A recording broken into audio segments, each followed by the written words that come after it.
दोस्तों नमस्ते प्रणाम। आप लोग कैसे, उम्मीद करते हैं मेरे सभी दोस्त अच्छे होंगे, स्वस्थ मस्त एकदम जबरदस्त होंगे। दोस्तों तो लेकर आई हूँ मैं बहुत ही सुंदर धान रोपाई गीत। धान रोपाई गीत है दोस्तों, आप लोग सुने और आनंद उठाएं और धान लगाते समय खूब आप लोग गाइए, धान लगाइए।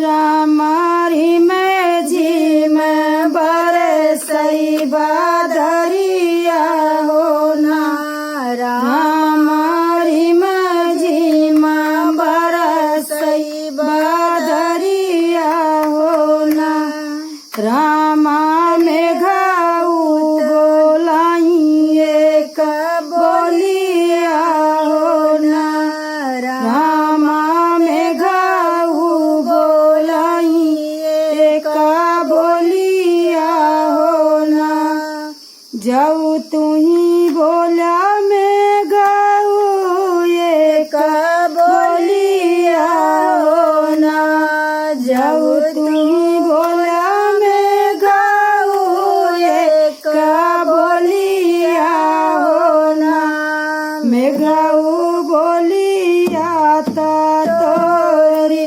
सुभावनी हो ना, मैं गाऊ बोलिया तोरी सुभावनी हो ना, मैं गाऊ बोलिया तोरी सुभावनी हो ना, मैं गाऊ काहे हाड़ा पीतड़ बोलिया हो ना, मैं गाऊ काहे हाड़ा पीतड़ बोलिया हो ना, जल के बिना बोले का बोलिया हो ना, जल के बिना बोले का बोलिया हो ना, रामा पनिया के बिना